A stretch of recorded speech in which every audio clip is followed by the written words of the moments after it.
Hello? Hello po, Papa Hi. Jackson. Hi Magandang po. umaga if you're in the Philippines. Good morning.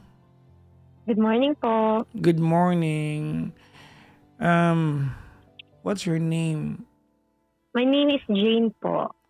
How do you spell that? Jane. Jane. Okay. Apo, Ilan taon na si Jane?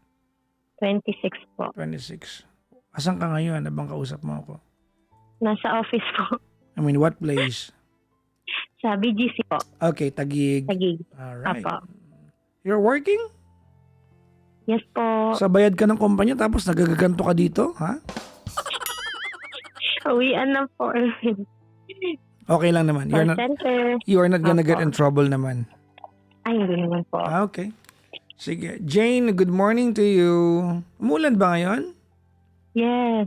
Kakatila lang po. Okay. Ulan pala. I have the room of my window is right to my left. Parang wala namang ulan dito sa amin ngayon.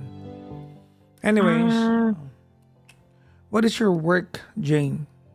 Ano po? Customer service representative po. Call center.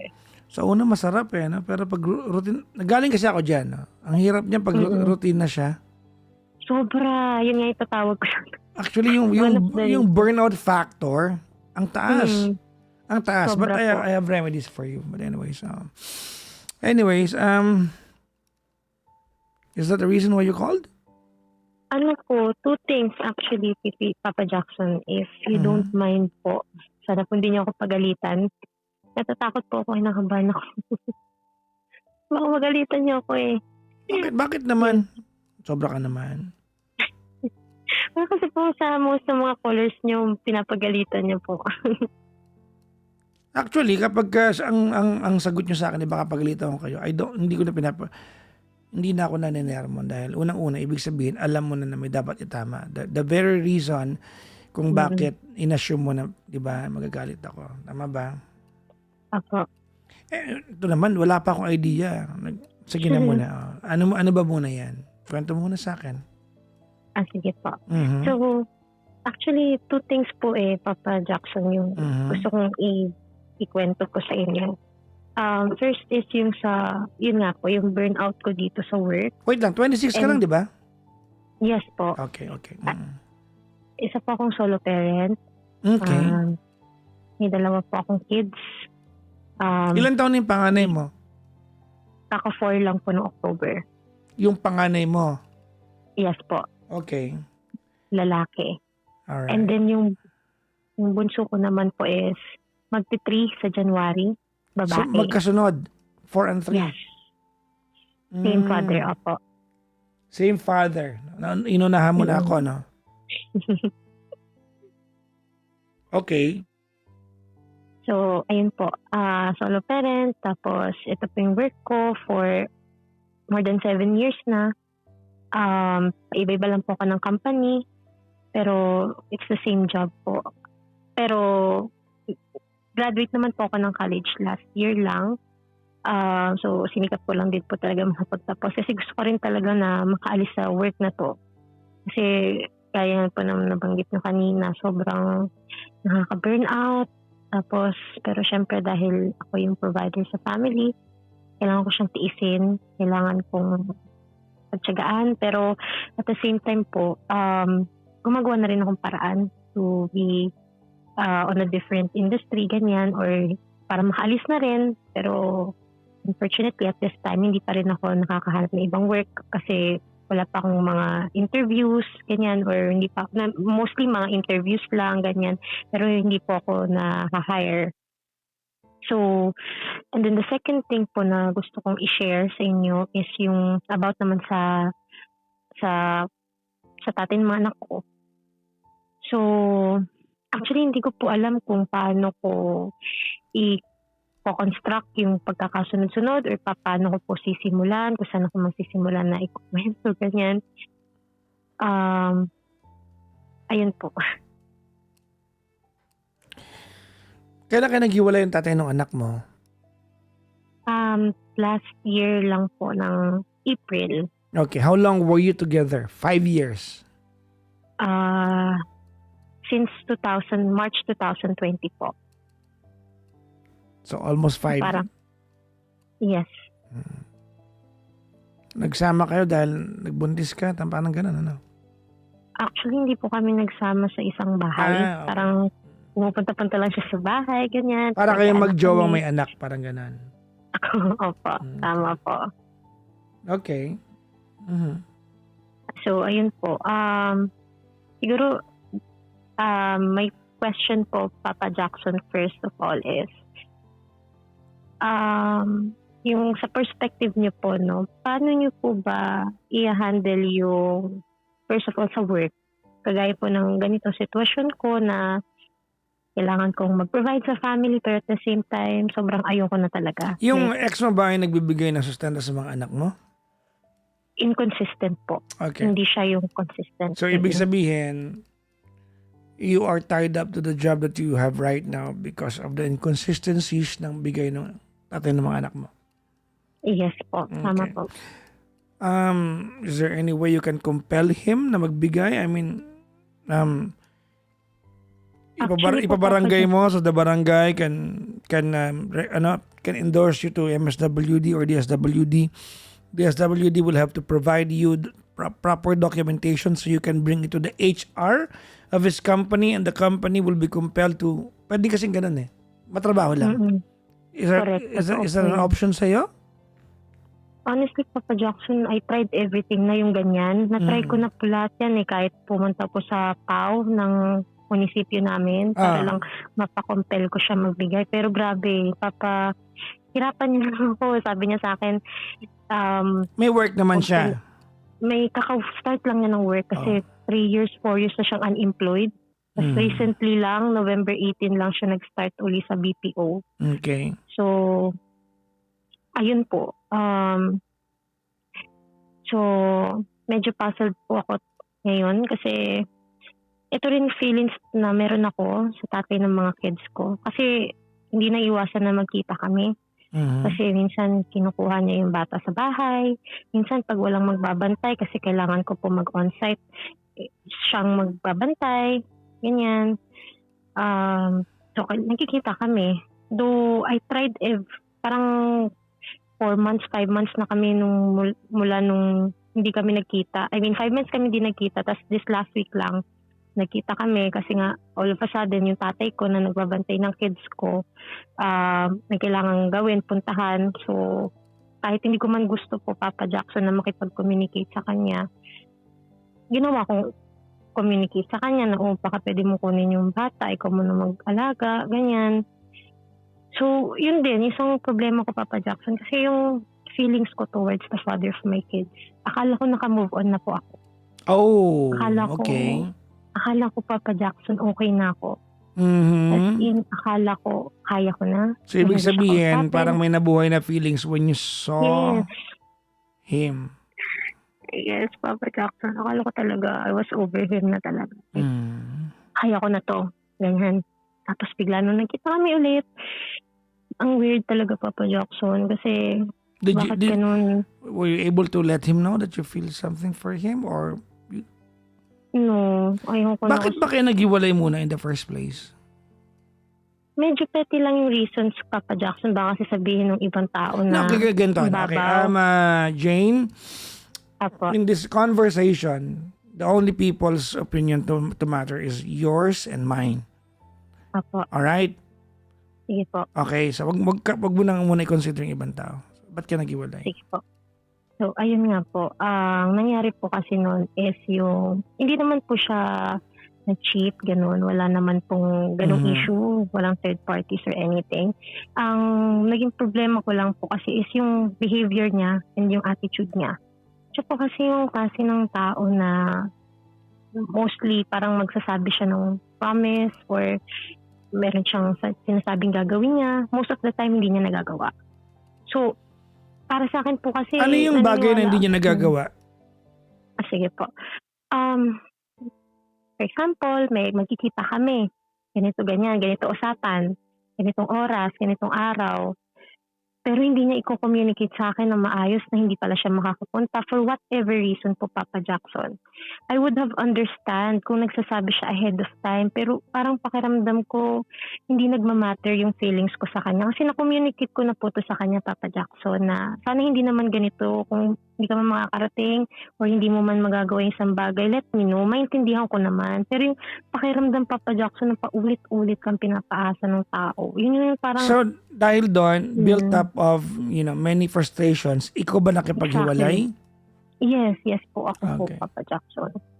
At saka, pakiramdam ko kasi, Papa Jackson, mixed signals yung binibigay niya sa akin. Hindi ko Wait kasi lang. di ba dapat- Mamaya na tayo. Because apparently, Okay po. your assessment on the situation and how you felt back then and how you feel now, you have miscalculated things. Tama, mali? Apo. Tama po. Kasi sabi mo, andun pa rin yung feelings mo sa kanya. True po. May pagkakataon ba na parang gusto mo siyang tukain, ganun? So, ito nga nakakatawa, Papa Jackson. Kasi nakita kami, I kissed him. Saan? Diba? So, parang mali ko talaga yun. Saan mo siya Nakakainis. kinis? Kahit lang. Ayan. Ayan na ako. Saan mo siya kinis? Sa lips po. Matagal? Yeah. Yung may ganong moment, yung ganyan. Ganyan? Ha? Wala naman akong narinig na ganun. Pero ganun yung feelings. Ganun. Ano yun? Yeah. Liplapan talaga. Yes. Nagtalik ba kayo? No po. Hindi naman napunta doon. Would you have wanted it? I wanna know. Yes. Okay. So he did not ask for it, but you were willing to give it. Yeah, ang weird po, no? Yes po. Okay. Why didn't you ask him? Ano po? Why Sorry? didn't you ask him? Na? If you would have wanted it, but di mo siya niyaya. I'm not suggesting, asked him. I'm not just suggesting na tama, tinatanong ko lang. You No asked po. him. Pero, yes, I asked him. And he said, yes. Ba't niyo ginawa? But, we have kids po yun na natutulog eh. So, parang sa no na lang.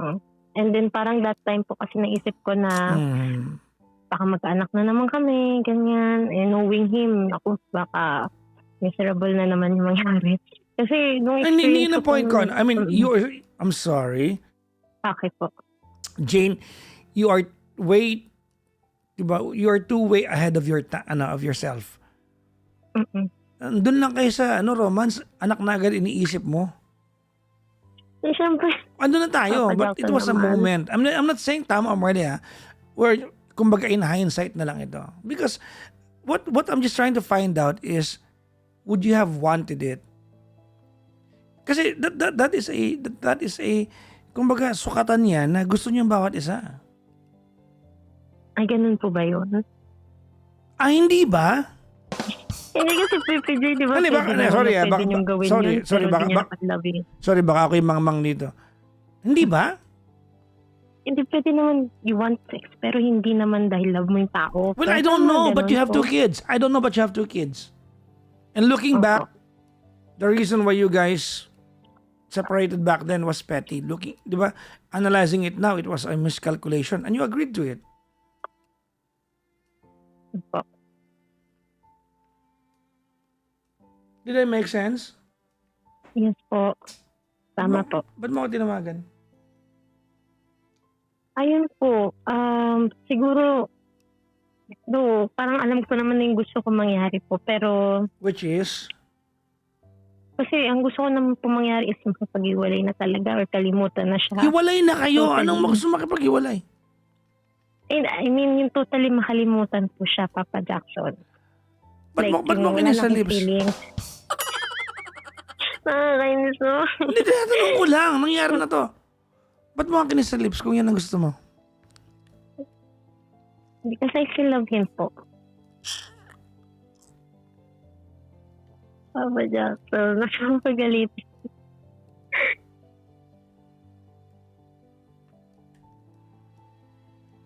Anong tanong mo sa akin? Hmm, um, I guess yung tanong ko po is it normal that I still have feelings for the father of my kids despite all the things na nagawa niya po sa akin and yung pain and traumas that I have experienced from him? And Alam mo ba kung anong kahulugan ng oxymoron? hindi po, nakalimutan ko na. Halimbawa, Dahil alone sa- in the crowd. Ayan, oxymoron yun.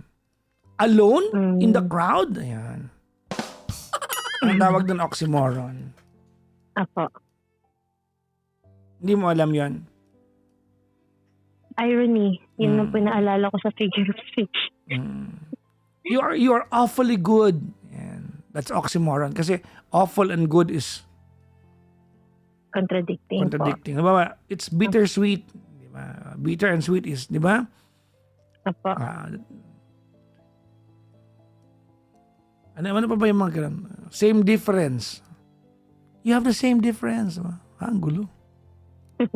Opo. Tagalog, may example yan. Medyo malaki. Ano ba? Medyo ba o malaki? In the same manner, this is an oxymoron. An emotional oxymoron. Ano sabi mo?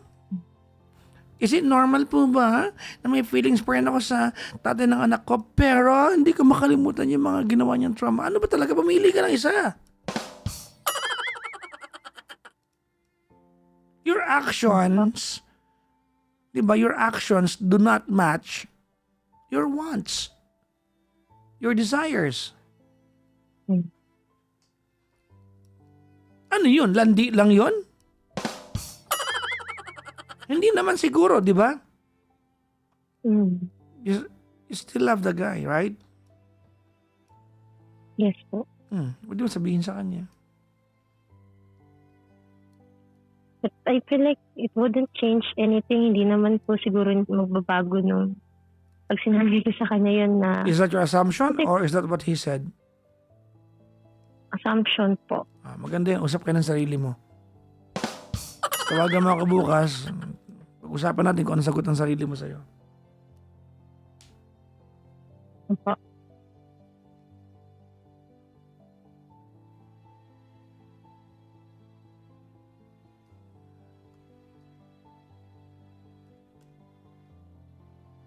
Hello? Hello. Yes, Papa Jackson. Am I making sense to you? Apo. I'm not here to drive you back to an ex kung ayaw mo na. But hear my case. Ready?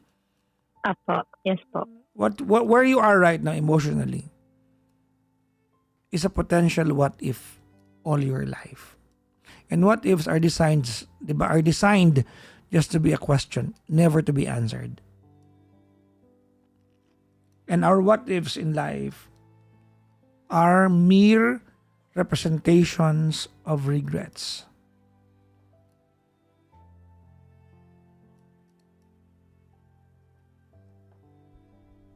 What ifs are mere representation of regret. There's no promise that this time is gonna be good. And there's no promise na magbabalikan kayo. It's not a guarantee. Hindi guarantee yun. But, ready? Apo. But, you owe it to yourself to tell him that you still love him. I know he knows that. Nilaplap mo eh. Alam niya yon. Papa Jackson. Bakit? Mali ba ako? Tama po. Yes, alam niya yon. But Yes. you owe it to yourself to verbalize it.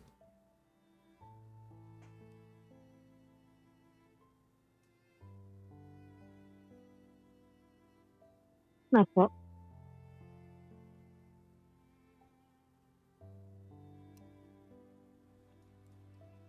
You owe it to yourself to verbalize it. Hindi man guarantee na magbabalikan kayo. Pero at least, di ba? Pampagaan na nararamdaman yan. Yes po. Hep hep! Hooray. Ayan. Ayan.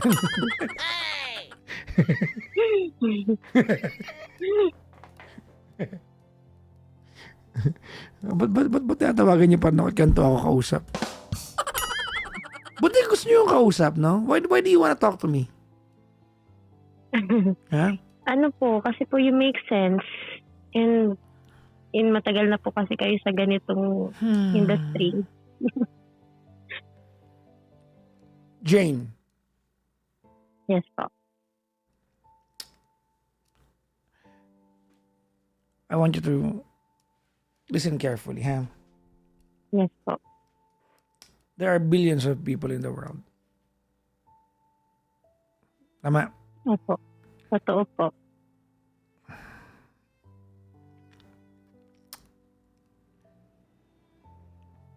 It is intangible to think that the person you like will cross path sa iyo. Let alone have kids with this guy. In your lifetime, you've fallen in love with him. Tama? Opo. A long time ago. Maybe it's a lifetime away or a lifetime ago. Baka nakalimutan mo na. But, you never stopped loving the guy. Alam mo yan sa sarili mo. Tama, mali. Totoo po.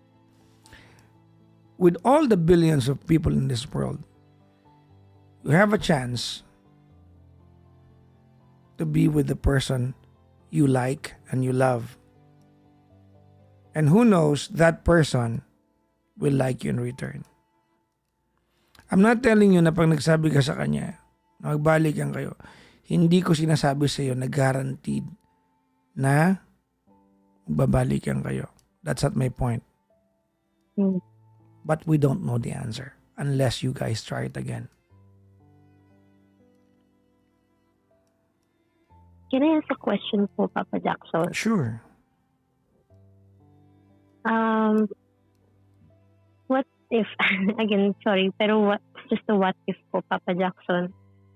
What if I get hurt again? What if you won't? Your question is as valid as mine. Kasi yours is hypothetical, mine is hypothetical. Tama, mali? Tama po. Yan. There's a great chance that you may be hurt again. You agree? Ito po. But as it is tonight, you are already hurting. So what's there to lose?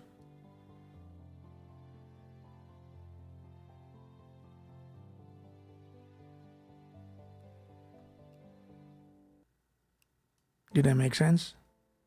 Yes po. Hep hep! Great.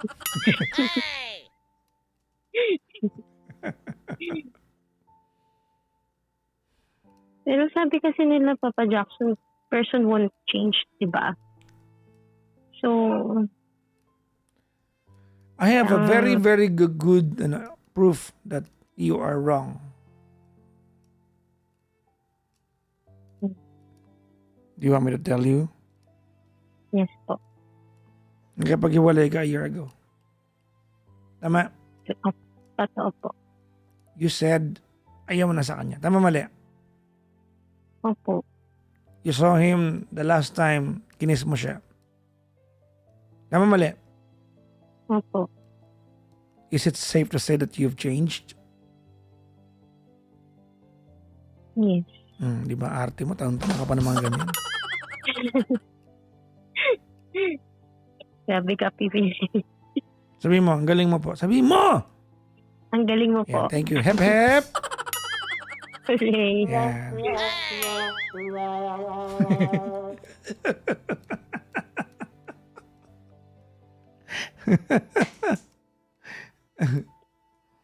Anyways, thank you very much for calling. Thank you so much po, Papa Jackson, sa time. Kung maririnig niyo to, ano mensahe mo sa kanya? Meron ba? Parang wala na po. Balitaan mo na lang kami kung may development, ha? Sige po, Papa Jackson. Oh. Bye-bye po. Thank you po. Bye-bye. Bye-bye. Salamat po.